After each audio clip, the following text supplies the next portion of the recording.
The missile that slipped through did not just strike a city, it shattered a narrative that millions believed was unbreakable. And what happened next is something no government wants you to fully understand.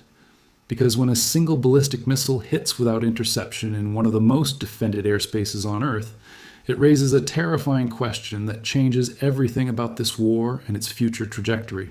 And if you think this is just another Middle East escalation, then stay with me. Because what is unfolding right now is quietly reshaping global power, economics, and the rules of modern warfare in ways most people haven't even begun to process. Before we go any further, I need to say something directly to you because I genuinely put in massive effort to analyze situations like this, gather verified information, break down complex global conflicts into something you can understand, and yet many of you watch without liking, without subscribing, without sharing, even though I read your comments and reply to as many of you as I possibly can. And honestly, it's disappointing because this channel grows only with your support. So if you truly value this kind of a deep analysis, then please take a moment right now to like the video, subscribe to Market Mindset, and also follow my backup channel, Market Mindset 2, and share this with someone who needs to understand what's really happening, because your one action actually makes a bigger difference than you think.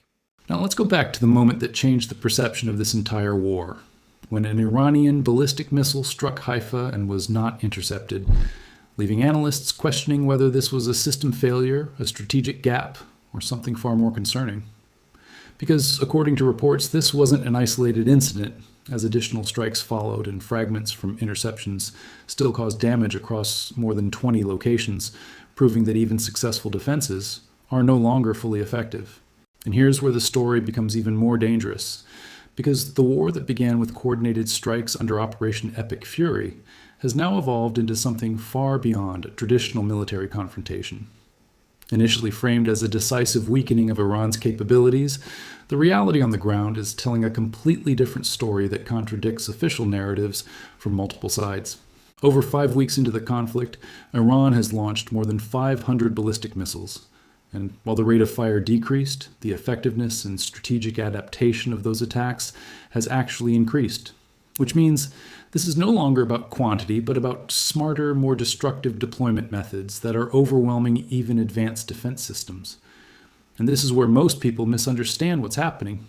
Because a drop in missile numbers does not mean a drop in threat level. It often means optimization. Iran has shifted toward using cluster munition warheads, turning each missile into dozens of independent explosive threats that scatter across wide areas. Imagine one missile becoming 80 separate explosions, each capable of causing destruction. And now imagine trying to intercept every single one of them in seconds. That is the problem Israel's defense systems are now facing. And it's a problem they were never originally designed to solve. Systems like Iron Dome, David's Sling, and Arrow were built around single warhead interception logic, not multi-dispersal threats. So even when a missile is successfully intercepted, the bomblets may already be released, meaning the interception still results in damage. This changes the entire mathematics of defense, because now one interceptor does not equal one saved impact. And when you combine that with the cost difference, the situation becomes even more alarming because interceptor missiles can cost millions, while incoming threats cost a fraction of that. Which means over time, the defender is spending more money and resources than the attacker, creating an unsustainable imbalance. This concept is known as command of the reload, and it may determine the outcome of this war more than any battlefield victory. Because wars are no longer just about who strikes harder, they're about who can sustain their ability to strike longer. And right now, the production timelines are not in favor of the defenders. Interceptors take months to build, while offensive weapons can be produced faster and deployed more flexibly. This creates a scenario where even a technologically superior defense can eventually be exhausted. And here comes the most uncomfortable question that no official wants to answer publicly.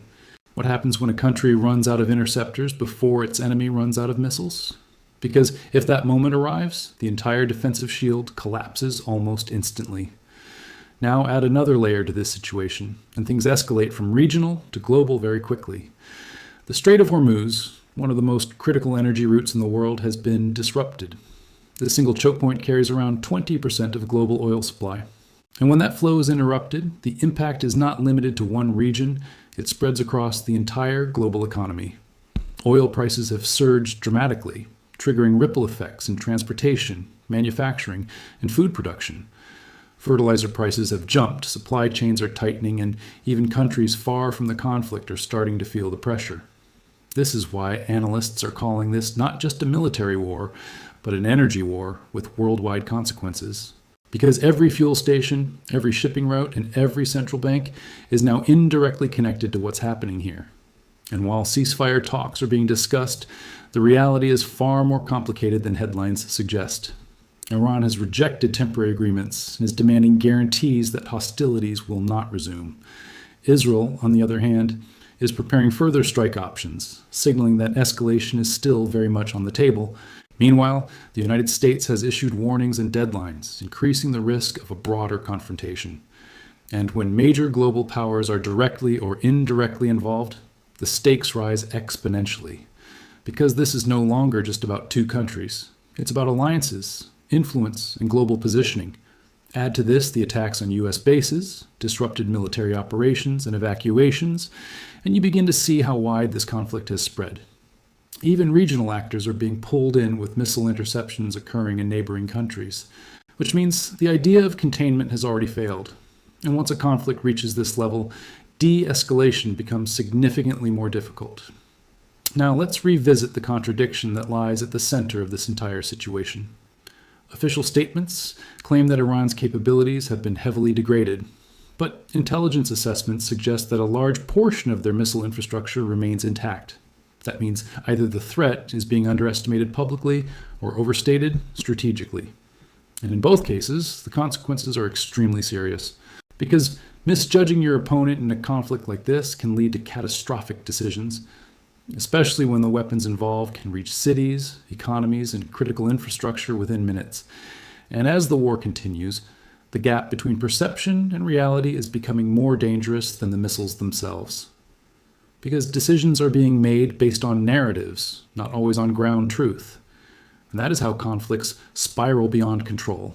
So the real story here is not just about missiles or strikes, it's about sustainability, strategy, and the hidden limits of modern defense systems. It's about whether technology can truly keep up with evolving threats. And it's about whether the global system is prepared for a prolonged disruption of this scale. Because if this continues, the impact will not stay confined to headlines, it will reach into everyday life across the world. So now I want to hear from you. What do you think happens next in this conflict? Do you believe this escalates further or moves toward resolution? Share your thoughts in the comments. Like this video if you found it valuable. Subscribe to Market Mindset and Market Mindset 2 for more deep analysis. And share this with someone who needs to understand the bigger picture.